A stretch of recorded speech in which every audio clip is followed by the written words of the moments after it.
नमस्कार दोस्तों, क्या हाल है। मैं हूँ शीतल बरियार और ड्रामा एक्सपो में आपका स्वागत है।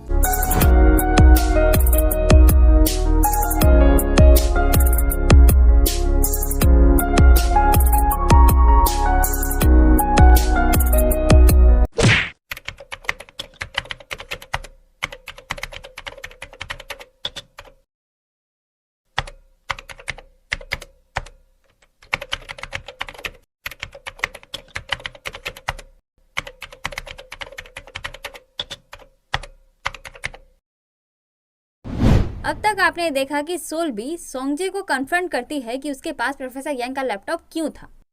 अब आगे।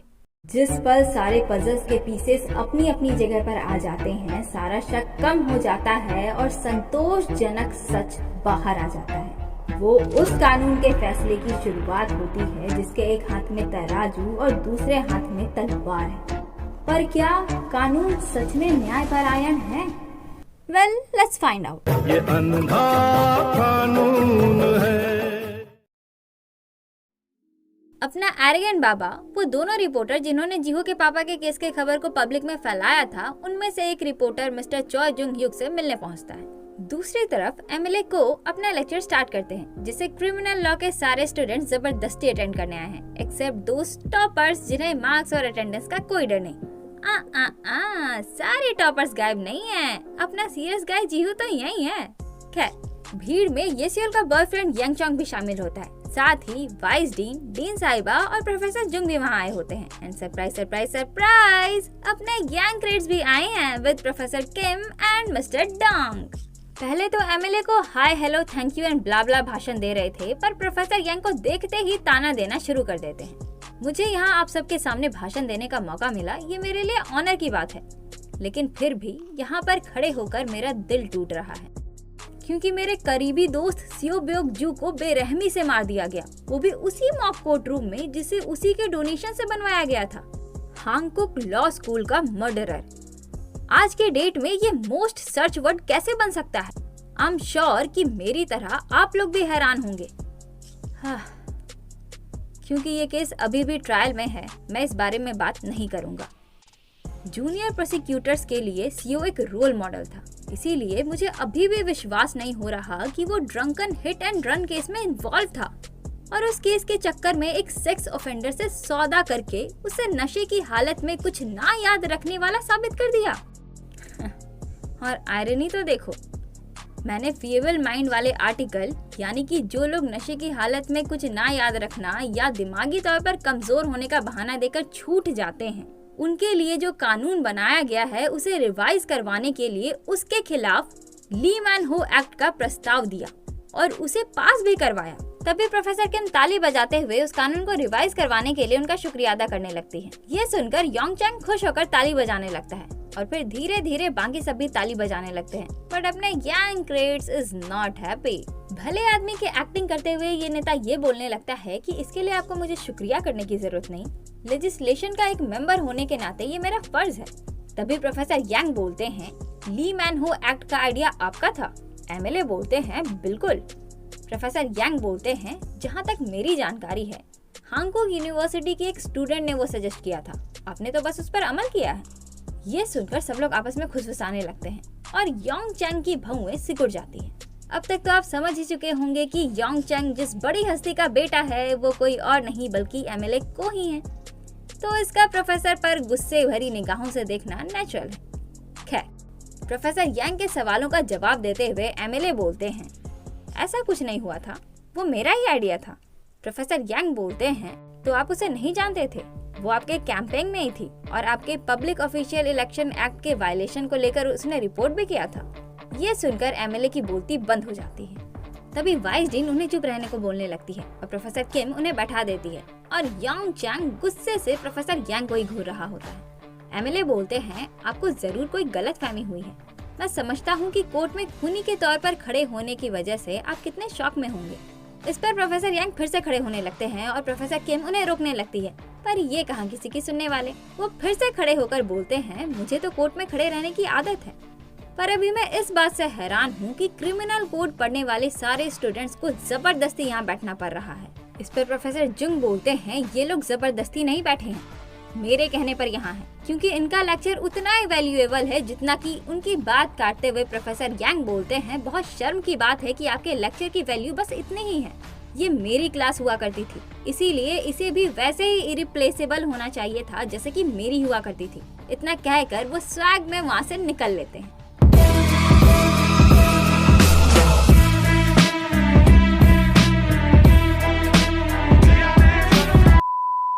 गुस्से में भड़का योंगचैंग उनके पीछे भागता है, पर ये सियोल उसे रोक लेती है।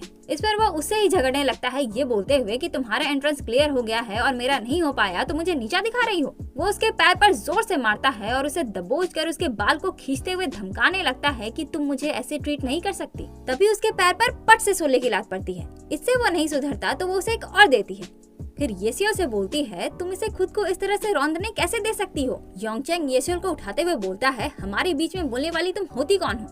अपने बम के दर्द पर ध्यान दो, और येसियो को लेकर चला जाता है। अब सोले का दिमाग खनकता है, क्योंकि सुबह जब वो गिरी थी और इसके बम पर जोर की चोट आई थी, उस वक्त उसके आसपास कोई नहीं था और इस बारे में इसने किसी को अभी तक बताया भी नहीं। तो योंगचैंग को कैसे पता चला? यहाँ कुछ तो गड़बड़ है, जरूर कोई ना कोई गड़बड़। उधर प्रोफेसर यांग अपने कैबिन आते हैं, जिनके पीछे पीछे बातें करते करते प्रोफेसर किम भी आते हैं। दोनों की बातों से पता चलता है कि प्रोफेसर किम ने एमएलए को के लिए तालियां इसलिए बजाई क्योंकि वो भी फीएबल माइंड वाले एक्ट को रिवाइज करवाना चाहती थी, पर उसके लिए इन्हें राजनीति में जाना पड़ता। लेकिन एमएलए को ने ली मैन हो एक्ट पास करवाकर इनका काम आसान कर दिया और इन्हें राजनीति में जाने की जरूरत नहीं पड़ी। यहाँ पर यह भी पता चलता है कि लेक्चर हॉल में प्रोफेसर यांग ने जो कुछ भी तमाशा किया वो सिर्फ एमएलए को उकसाने के लिए किया, ताकि वो कोई एक्शन ले और इनके प्लान में फंस जाए। पर इनका एक्चुअल प्लान क्या है उस बारे में ये प्रोफेसर किम को कुछ नहीं बताते। ये वकील पाक को कॉल करके कॉपी प्रिंटिंग रूम में बुलाते हैं और प्रोफेसर किम के सवालों को इग्नोर करते हुए उनसे मिलने के लिए चले जाते हैं। गॉश, ये मुझे कभी कुछ नहीं बताता। दूसरी तरफ परेशान सोले गर्ल्स डॉम की ओर जा रही होती है और मैसेज करके मेकअप की दुकान येसियल को भी गर्ल्स डॉम की ओर बुला रही होती है। प्रोफेसर यांग की बातों से भड़के एमएलए को भी सामने से आ रहे होते हैं, जो स्कूल प्रेसिडेंट पर भड़क रहे होते हैं। तभी दोनों टकरा जाते हैं और सोले को देखकर एमएलए की हवा उड़ जाती है। हैरानी से वो उससे पूछते हैं, तुम यहाँ एक स्टूडेंट हो? सोले हाँ में जवाब देती है। फिर वो उससे उसका नाम पूछते हैं। वैसे तो सोले उनसे पूछना चाहती थी कि आप अचानक से इतने सवाल क्यों कर रहे हैं, आप तो मुझे जानते भी नहीं। पर तभी येसियल का कॉल आ जाता है और वो अपना नाम बताकर जल्दीबाजी में वहाँ से चली जाती है और एमएलए को हैरानी से उससे ही देखते रह जाते हैं। सोले येसियल के साथ उसके रूम पहुंचती है और अपने फोन के कैमरे में रेड सेल फोन पेपर लगाकर रूम को सर्च करने लगती है। And guess what? घड़ी में एक हिडन कैमरा है। ये देखकर येसियल के पैरों तले जमीन खिसक जाती है, क्योंकि इसे भी नहीं पता कि कब इसके कमीने बॉयफ्रेंड ने चोरी छुपे इसके रूम में एक हिडन कैमरा लगा दिया। सोले उस कैमरे को तोड़ देती है, पर येसियल की डर के मारे हालत खराब हो जाती है। उधर कॉपी प्रिंटिंग रूम में ये डिस्कशन हो रहा होता है कि प्रोफेसर यांग के दूसरे ट्रायल के लिए किन किन लोगों को विटनेस के तौर पर बुलाया जाए। वकील पाक अपनी सीरियस गर्ल सोल्बी को विटनेस बनाने की बात करते हैं। उसी दौरान सोल्बी उधर से गुजर रही होती है। अपने बारे में बात होता सुन वो वहीं रुककर उनकी बातें सुनने लगती है। वकील पाक सोल्बी को विटनेस इसलिए बनाना चाहते हैं क्योंकि वाइस डीन की ही तरह उसने भी क्राइम सीन पर शुगर पैकेट देखा था, और जाहिर सी बात है जजेस का वाइस डीन के बयान पर भरोसा करना लगभग इम्पॉसिबल ही है। इसीलिए अगर सोले का बयान मिल गया तो केस थोड़ा स्ट्रॉन्ग हो जाएगा। पर प्रोफेसर यांग सोल्बी को अपना विटनेस बनाने से मना कर देते हैं और वहाँ से जाने लगते हैं। तभी उनकी नजर बाहर खड़ी सोल्बी पर पड़ती है। उसके बाद एक जगह पर खड़े होकर दोनों बातें कर रहे होते हैं, जहाँ सोल्बी उनसे पूछती है कि प्रोफेसर यांग उसे अपना विटनेस क्यों नहीं बनाना चाहते। इस पर प्रोफेसर यांग बोलते हैं, क्या तुम्हें पता चला कि मेरा लैपटॉप वाइस डीन के ऑफिस में क्या कर रहा था? सोल्बी कुछ नहीं बोलती। प्रोफेसर यांग बोलते हैं, अगर तुम्हें पता भी होगा तब भी तुम मुझे नहीं बताओगी। अगर मैंने तुम्हें अपना विटनेस बनाया तो शुगर पैकेट के साथ साथ मैं तुमसे लैपटॉप के बारे में भी पूछूंगा, पर तुम सच नहीं बताओगी। सोल्बी पूछती है, तो आप मुझे विटनेस इसलिए नहीं बना रहे क्योंकि मुझ पर प्रिजूरी के चार्जेस लग सकते हैं? प्रोफेसर यांग ना में सिर हिलाते हैं, फिर बोलते हैं, क्योंकि शायद तुम पर प्रिजूरी के चार्जेस नहीं लगेंगे। शपथ लेने के बाद भी तुम इस तरह से बातों को घुमाकर झूठ बोलोगी जैसे कि वो सच हो और प्रिजूरी से बच जाओगी। मैंने कसम खाई है कि मेरा कोई भी स्टूडेंट वैसा नहीं होगा जो कानून का फायदा उठाए, इसलिए मैं तुम्हें अपने करियर पर दाग नहीं लगने दे सकता। वो न्याय की देवी की ओर देखते हुए बोलते हैं, जब तुम सच बोलने के लिए तैयार हो जाओगी तब हम वहाँ मिलेंगे। मैं उस पल से स्टार्ट करना चाहता हूँ जब इंसिडेंट वाले दिन तुम प्रोफेसर सीओ से मिलने गई थी, और वहाँ से चले जाते हैं। अब कहानी पास्ट के इंसिडेंट वाले दिन पर जाती है जब सोल्बी प्रोफेसर सीओ जिनके सिर में बहुत दर्द था उनसे मिलने गई थी। वहाँ टेबल पर वो शुगर का पैकेट भी रखा हुआ था जो सोल्बी ने देखा था। प्रोफेसर सीओ ने कहा था, प्लेजरिज्म। हाँ, सच बाहर लाना आसान नहीं होगा, मैं जानता हूँ। तुम्हें जरूर ये लग रहा होगा कि तुम अपनी गलती मान लोगी तो सब खत्म हो जाएगा, पर ऐसा नहीं है। जैसे एक झूठ छुपाने के चक्कर में 100 झूठ बोलने पड़ते हैं, ठीक उसी तरह अगर तुम एक गलती छुपाने जाओगी तो तुम्हारे हाथों ना जाने और कितनी गलतियां हो जाएंगी। खैर, जैसा कि मैंने तुम्हारे पापा से कहा था, इससे पहले कि मैं कोई एक्शन लूं, तुम खुद ही उनकी बात को काटते हुए सोल्बी बोलती है, मैं क्या कर सकती हूँ, और यहीं पर फ्लैशबैक खत्म। दूसरी तरफ अपना स्वीटर सॉन्गजे भी अपने ख्यालों में खोया होता है कि तभी उधर से गुजरती अपनी क्लमजी की नजर उस पर पड़ती है और वो आकर उससे बातें करने लगती है। वो अपने मन का हाल बताने लगती है कि एक बात को लेकर मैं बहुत क्यूरियस हूँ, पर उस बारे में पूछ नहीं सकती क्योंकि अगर मुझे पता चल गया तो शायद मैं इतनी ज्यादा पागल हो जाऊँ कि पढ़ाई पर ध्यान ना दे पाऊँ और अपने एग्जाम की खटिया खड़ी कर दूँ और मुझे फिर से 1 साल रिपीट करना पड़े एंड ब्ला ब्ला ब्ला। बातों ही बातों में सॉन्गजे से सवाल करता है कि वाइस डीन ने कोर्ट में झूठ बोलने की कोशिश क्यों की, क्योंकि इसे भी बाकियों की तरह लगता है कि सोले ही वाइस डीन की बेटी है। इससे पहले कि वो कोई जवाब दे, सॉन्गजे एक और सवाल करता है, क्या उनका झूठ बोलना सोल्बी से रिलेटेड है? लेकिन तभी प्रोफेसर किम का कॉल आ जाता है और सॉन्गजे को कोई जवाब दिए बिना ही सोले वहाँ से कल्टी मार लेती है। वो प्रोफेसर किम के पास पहुंचती है तो पता चलता है कि बैड फार्मा वाला केस जिसमें वेबसाइट की ऑनर पर डिफेमेशन का आरोप लगाया गया था, सोले के बनाए पेपर की वजह से अब वो केस लेडी के फेवर में आ गया है और जल्द ही इनकी सजा माफ हो जाएगी। इसलिए बैड फार्मा वेबसाइट की ये ओनर लेडी इनका शुक्रिया करती है। तभी प्रोफेसर यांग भी वहाँ आते हैं और वो उनको भी शुक्रिया करने लगती है, क्योंकि प्रोफेसर यांग के ही अंडर में रहकर तो सोले ने वो पेपर लिखा था ना। एनीवे, इस पर प्रोफेसर यांग बोलते हैं, उन्होंने आपको वेबसाइट बंद करने को नहीं कहा। लेडी हैरान होकर पूछती है, आपको कैसे पता? प्रोफेसर किम बोलती है, उन्होंने कंडीशन भी रखी है। हाँ, मुझे पता था। वेल, इन लॉ के जानकारों के सामने ये कोई हैरानी वाली बात नहीं है, और जाहिर सी बात है, भले ही कोर्ट ने लेडी की सजा माफ कर दी हो, पर लोगों का इंफॉर्मेशन पब्लिक में डिस्क्लोज करके इन्होंने उनके प्राइवेसी में इन्वेड किया है, तो कोर्ट का इनके वेबसाइट को बंद करने का कंडीशन रखना लाजमी है। बट ये लेडी अपना वेबसाइट बंद नहीं करना चाहती, क्योंकि इनका कहना है कि ये अपने बेनिफिट के लिए वेबसाइट नहीं चला रही और इसीलिए मदद के लिए ये दोबारा इनके पास आई है। सोले बोलती है, अगर ऐसा है तो आप उन्हें खुद पर आरोप लगाने दीजिए और फिर कोर्ट में खुद को बेगुनाह साबित करवा लीजिएगा। प्रोफेसर यांग बोलते हैं, खुद पर आरोप लगाने दीजिए? तुम पर कभी आरोप लगे हैं? कोर्ट में ये खुद को बेगुनाह साबित करवा लेंगी? कौन इन्हें बेगुनाह साबित करेगा? तुम? क्या तुम जिम्मेदारी लोगी? सोले बोलती है, नहीं, मेरा मतलब। उसकी बात काटते हुए प्रोफेसर यांग बोलते हैं, जिस बात की जिम्मेदारी नहीं ले सकती उस बारे में बोला भी मत करो।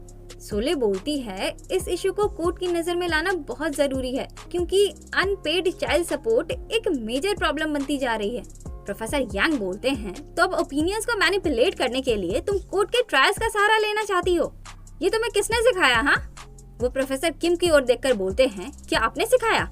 सोले उनसे माफी मांगती है और फिर बिना सोचे समझे अपना मुंह चलाने के लिए उस लेडी से भी माफी मांगती है, फिर वहाँ से जाने लगती है। प्रोफेसर यांग बोलते हैं, इससे तो बेहतर ये है कि तुम 1 साल रिपीट ही कर लो, तुम मुझसे कुछ भी नहीं सीख पाई हो, जाओ जाकर दोबारा से ये साल रिपीट करो। ये सुनकर सोले का खून खौल जाता है और वो गुस्से में वहाँ से जाने लगती है। तभी अपने एरोगेंट बाबा से जोर से टकरा जाती है। उसका चढ़ा हुआ चेहरा देखकर हांजुन पूछता है, क्या हुआ? सोले बोलती है, वो चाहते हैं मैं ये साल रिपीट करूं। बकवास, हाँ, और जाने लगती है। हांजुन भी उसके पीछे हो लेता है, ये पूछते हुए कि किसने कहा। सोले गुस्से में बोलती है, अपने रास्ते जाओ, मेरा दिमाग मत खाओ। हांजुन उसे रोक कर बोलता है, हमें प्रोफेसर यांग के नेक्स्ट ट्रायल की तैयारी करनी है, जब टाइम मिले बता देना। सोले बोलती है, खुद करो, मैंने नहीं करना। हांजुन बोलता है, मुझे ये नहीं करना था, तुमने ही सजेस्ट किया था कि हमें करना चाहिए। सोले बोलती है, मैं नहीं करने वाली। प्रोफेसर यांग उस ली मैन हो से भी ज्यादा बुरे हैं, वो दानव है। हांजुन थोड़ी मुस्कान के साथ बोलता है, और ट्रायल का क्या? सोले जाते हुए बोलती है, मैं नहीं जा रही। हांजुन बोलता है, अगर नहीं गई तो फाइन लगेगा। सोले बोलती है, तो भर दूंगी, कुछ भी हो जाए, पर तुम इस कांग सोल को विटनेस स्टैंड पर नहीं देखोगे। लेकिन मैं कसम खाती हूँ, जो बोलूंगी सच बोलूंगी, सच के सिवा कुछ नहीं बोलूंगी। प्रोफेसर यांग के सेकेंड ट्रायल में सोले, हांजुन और मिस्टर डोंग के साथ साथ प्रोफेसर किम भी आई हुई हैं। प्रोसिक्यूटर जिन अपने सवालों का सिलसिला शुरू करते हैं। क्राइम सीन पर आपके फुटप्रिंट्स नहीं पाए गए, फिर भी आपने विटनेस बनने के लिए वॉलंटियर किया, क्यों? सोले बोलती है क्योंकि मैं श्योर हूँ कि प्रोफेसर यांग निर्दोष है। लेकिन प्रोसिक्यूटर जिन पूछते हैं लेकिन क्या? सोले बोलती है सच कहूँ तो अब मैं श्योर नहीं।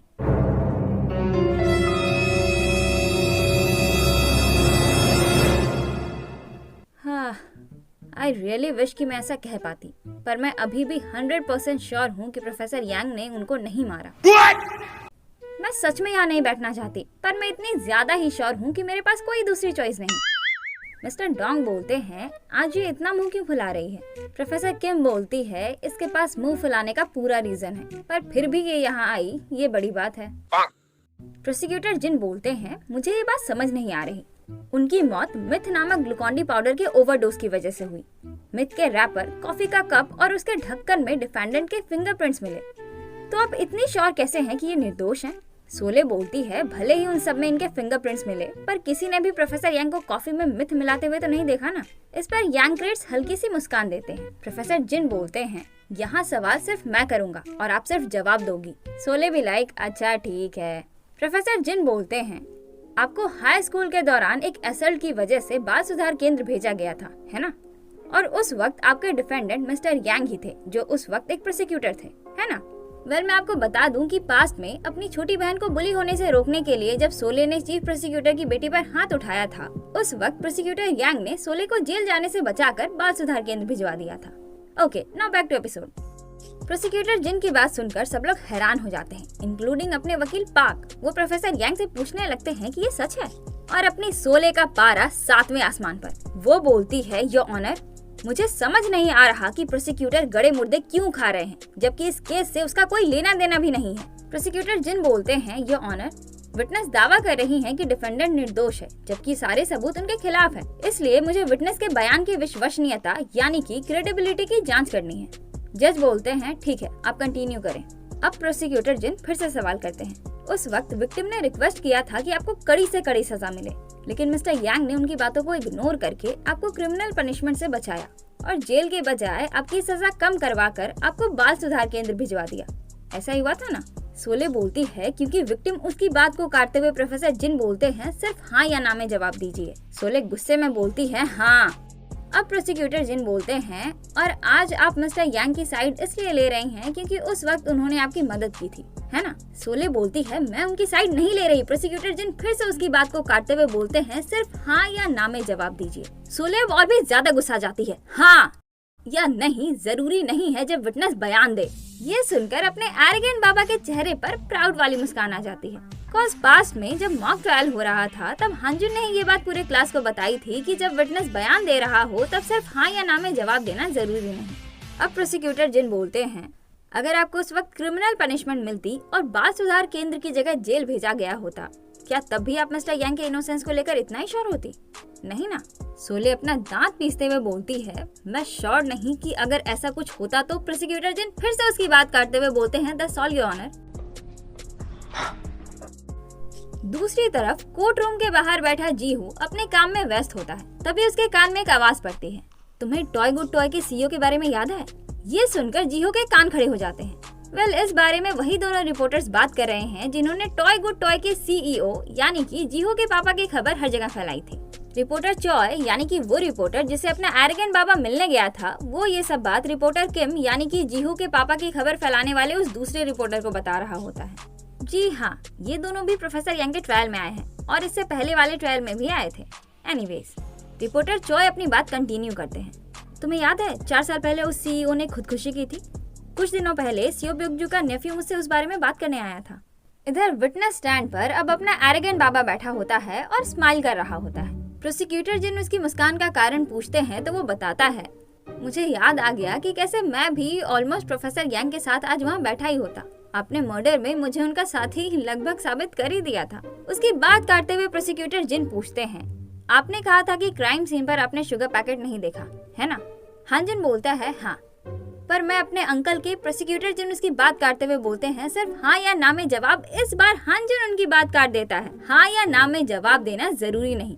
मुझसे पहले जो विटनेस आई थी मैंने उसे ये सब बताया है।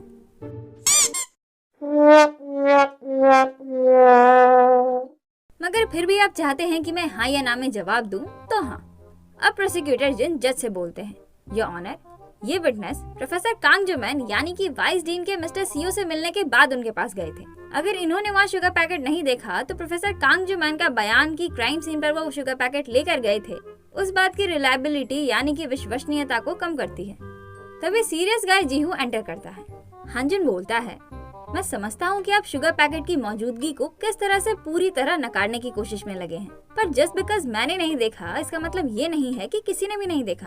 इससे पहले कि वो कुछ और बोले, प्रोसिक्यूटर जिन बोलते हैं दैट्स ऑल योर ऑनर और अपने सीट पर जाने लगते हैं। हांजुन बोलता है, जिसने शुगर पैकेट देखा है आपने उसे विटनेस के तौर पर नहीं बुलाया। प्रोसिक्यूटर जिन बौखलाते हुए बोलते हैं, मैं अपने सवाल खत्म कर चुका हूँ, प्लीज विटनेस के फाइनल रिमार्क्स को डिलीट कर दिया जाए। हांजुन बोलता है, मैं ये बात क्रॉस एग्जामिनेशन के टाइम पर कहूंगा, मेरे रिमार्क्स को डिलीट करवाने का कोई फायदा नहीं। प्रोसिक्यूटर जिन गुस्से से उसे घूरने लगते हैं।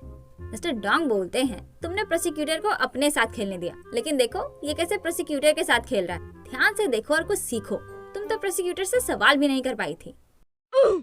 तभी सीरियस गर्ल सोल्बी जो अपनी माँ के साथ साइकेट्रिस्ट से मिलने पहुंची हुई है, उसका मैसेज आता है, आज कोर्ट रूम का कोई लाइव अपडेट नहीं देने वाली। सोले रिप्लाई करती है, मूड नहीं है। तभी साइकेट्रिस्ट ऑफिस से बुलावा आता है और दोनों माँ बेटी अंदर जाने लगते हैं, पर तभी वाइस डीन वहाँ आते हैं। वो अपनी बेटी को अंदर ले जाने लगते हैं, जिनके पीछे पीछे माँ भी आने लगती है। इधर अब अपने सीरियस गाय जीहू के बयान की बारी आती है। प्रोसिक्यूशन ने उसे क्या सवाल किया वो पता नहीं, क्योंकि वो जरूरी भी नहीं। जब क्रॉस एग्जामिनेशन की बारी आती है तो जज से परमिशन लेकर वकील पाक के जगह प्रोफेसर यांग उसे सवाल करने जाते हैं। वो जीहू को एक पेन ड्राइव दिखाते हुए बोलते हैं, विटनेस आप मेरे पास ये लेकर आए थे। तभी प्रोसिक्यूटर जिन इंटरप्ट करते हैं, योर ऑनर, ये एविडेंस मेन एग्जामिनेशन का पार्ट नहीं है। प्रोफेसर यांग बोलते हैं, मैंने क्वेश्चन करने का रिक्वेस्ट ही उसी इशू के लिए किया था जो मेन एविडेंस का पार्ट नहीं।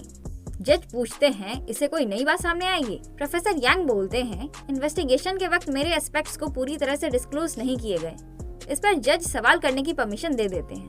अपने young grades being a professor and lecturer अब ऑडियंस को समझाना शुरू कर देते हैं। वैसे तो क्रॉस एग्जामिनेशन के वक्त सिर्फ उन्हीं चीजों पर बात करना अलाउड होता है जो मेन एग्जामिनेशन का पार्ट है। Article 76.1 regulation on criminal procedure. लेकिन जज ने मुझे परमिशन दे दी है उन बातों पर सवाल करने की जो मेन एग्जामिनेशन का हिस्सा नहीं है, इसीलिए अब ये भी मेन एग्जामिनेशन का पार्ट समझा जाएगा। पीछे से जज की आवाज आती है, डिफेंडेंट ये लेक्चर हॉल नहीं है। प्रोफेसर यांग बोलते हैं, जी हाँ ये कोर्ट रूम है। मिस्टर डोंग बोलते हैं, देखो तो ये यहाँ भी लेक्चर देने से बाज नहीं आ रहे, ध्यान से सुनो। प्रोफेसर यांग बोलते हैं, तो अब मैं प्रोसिक्यूशन के एस्पेक्ट से सवाल करना शुरू करता हूँ। वो फिर से पेन ड्राइव दिखाते हुए पूछते हैं, आप मेरे पास ये लेकर क्यों आए थे? अब कहानी 2020 का पास्ट जब गर्मी का मौसम अपने चरम सीमा पर थी तब के समय पर जाती है। जीहू पेन ड्राइव लेकर प्रोफेसर यांग के पास आया था और उन्हें सारी बात बताकर उनसे कहा था, क्रिमिनल कोड के आर्टिकल 126 के तहत मैं प्रोफेसर सीओ को पब्लिसाइजिंग सस्पेक्टेड क्राइम की सजा दिलवाना चाहता हूँ। प्रोफेसर यांग बोलते हैं, अब तक किसी भी प्रोसिक्यूटर को पब्लिसाइजिंग सस्पेक्टेड क्राइम के लिए दोषी नहीं ठहराया गया है, तुम्हें ये पता है ना? जीहू बोलता है, हाँ, और इसीलिए मैं आपके पास आया। उसकी बात को काटते हुए प्रोफेसर यांग बोलते हैं, मैं ही क्यों? मुझे रीजन बताओ कि तुम्हें अपने बदले के लिए मेरी ही क्यों जरूरत है। अब कहानी प्रेजेंट में आती है जहाँ जीहू बोलता है, मुझे अपना बदला लेने के लिए आपकी जरूरत थी। प्रोफेसर यांग बोलते हैं, किसके खिलाफ? जीहू बोलता है, प्रोफेसर सीओ ब्योकजू, उन्होंने मेरे पिता की जान ली है। ये सुनकर सब लोग हैरान हो जाते हैं, इंक्लूडिंग वकील पाक। वो परेशान होकर अपना माथा पकड़ लेते हैं। जीहू अपनी बात कंटिन्यू करता है, मेरे पापा वो एक टॉय कंपनी के सीईओ थे। पता नहीं आप लोगों को ये बात याद है या नहीं, पर उनके कंपनी का नाम टॉय गुड टॉय था। किसी ने उन पर आरोप लगाया कि उनके प्रोडक्ट्स में वैसे पदार्थ पाए गए हैं जिससे कैंसर होता है। ये खबर फैल गई, उनका नाम ऑनलाइन ट्रेंड कर गया और लोग उनके खिलाफ प्रोटेस्ट करने लगे। बच्चों के हेल्थ के साथ खेलने के लिए कंपनसेशन की डिमांड करने लगे। पर शायद आप लोगों को बस इतना ही याद होगा, इन्वेस्टिगेशन के बाद वो निर्दोष साबित हुए और उनके किसी भी प्रोडक्ट में वैसे पदार्थ नहीं पाए गए जिससे कैंसर होता है। पर तब तक मेरे पापा की रेपुटेशन पूरी तरह से बर्बाद हो चुकी थी और उनका बिजनेस ठप पड़ गया। जब उन्होंने सब कुछ खो दिया तब अपनी जान ले ली।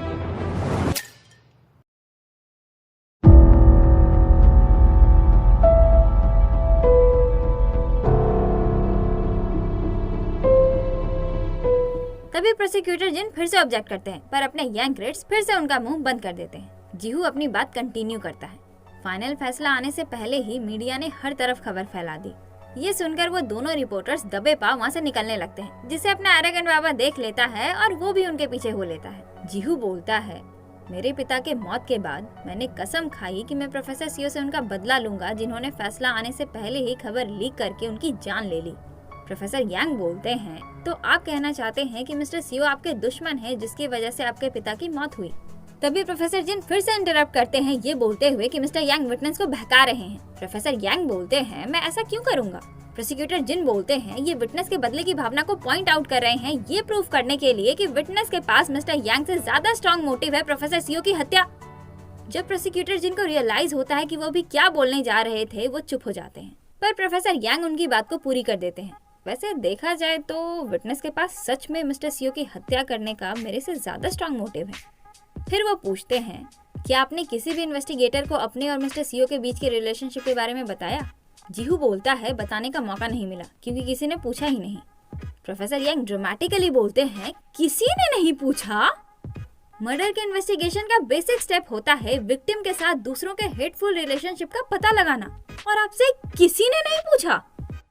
इस पर जीहू बोलता है, शायद शुरुआत से ही ये लोग आपको गुनहगार साबित करना चाहते हैं। प्रोसिक्यूटर जिन फिर से ऑब्जेक्ट करते हैं, पर उनकी बात को काटते हुए प्रोफेसर यांग जीहू की बात पर एग्री करते हैं, लेकिन फिर जज से कहते हैं, योर ऑनर, विटनेस अपना ओपिनियन शेयर कर रहे हैं, वो भी मुझे लेकर अपना वेरी पर्सनल ओपिनियन, फैक्ट नहीं।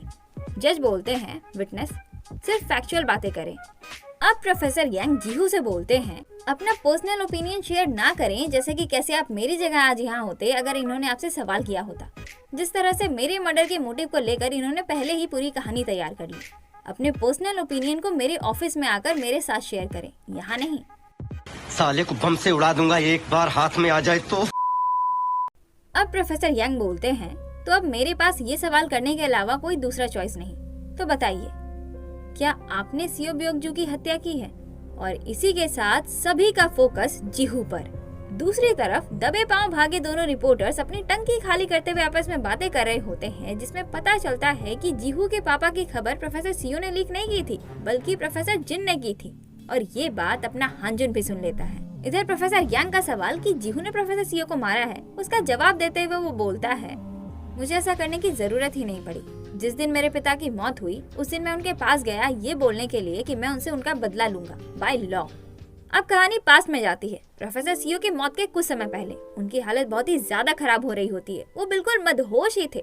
तभी जीहू उनके पास आता है, जिसे देखकर प्रोफेसर सीओ से अपना नेफ्यू यानी कि हांजुन समझ लेते हैं। वो मदहोशी की हालत में बोलते हैं, मेरे बच्चे, तुम आ गए। तुम मेरे नेफ्यू नहीं हो, मेरे बेटे हो। वो उसका हाथ पकड़कर बोलते हैं, मेरे बेटे, तुम्हें पता है मैं तुमसे कितना प्यार करता हूँ। जीहू बोलता है, मुझे पता है। वो उसे गले लगाकर बोलते हैं, प्लीज ये बात कभी मत भूलना मेरे बेटे। अब कहानी फिर से प्रेजेंट में आती है, जहाँ जीहू बोलता है, उन्हें ड्रग्स के नशे में इस तरह से बदहाल देखना, वो मंजर उनके मौत से भी ज्यादा बदतर लग रहा था। इस वक्त तक मेकअप की दुकान ये सियोल का बॉयफ्रेंड योंग चैंग भी अपनी गर्लफ्रेंड के साथ अपने पिता के कहने पर ये ट्रायल अटेंड करने के लिए पहुंच चुका होता है। प्रोफेसर यांग बोलते हैं, ड्रग के नशे में उसकी हालत इतनी खराब थी और तुमने उसे वैसे ही छोड़ दिया।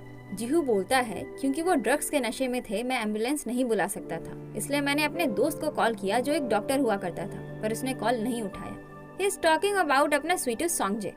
अब जज प्रोसिक्यूटर जिन को डांटने लगते हैं, क्योंकि जीहू के मन में प्रोफेसर सीओ को लेकर इतनी आग थी, उसने प्रोफेसर सीओ को उस हालत में देखा था और प्रोसिक्यूटर जिन ने वो सब नजरअंदाज कर दिया और उन्हें डांट सुनता देख अपने वकील पाक को बड़ा मजा आता है। क्यों हिला डाला ना। जज प्रोफेसर यांग से बोलते हैं, आपने कहा था कि जब मिस्टर सीओ की हत्या हुई, यानी कि दोपहर के 2:25 से 2:55 के बीच आप अपने ऑफिस में बैठे थे, है ना। प्रोफेसर यांग हाँ में जवाब देते हैं। अब कहानी फिर से पास में जाती है। दोपहर के 2:25, 5 अक्टूबर, इंसिडेंट वाला दिन। प्रोफेसर यांग अपने ऑफिस में आराम कर रहे होते हैं। उस वक्त स्वीटू सॉन्ग जिन के कबर्ड में छुपा होता है, जो बहुत ही ज्यादा घबराया हुआ होता है। तभी जीहू का कॉल आता है, वो झट से कॉल काट देता है, पर प्रोफेसर यांग सुन लेते हैं और कबर्ड की ओर बढ़ने लगते हैं। यहीं पर फ्लैशबैक खत्म हो जाता है और कहानी प्रेजेंट में आ जाती है, जहां स्वीटू सॉन्ग जे कोर्ट रूम पहुंचता है और यहीं पर एपिसोड खत्म।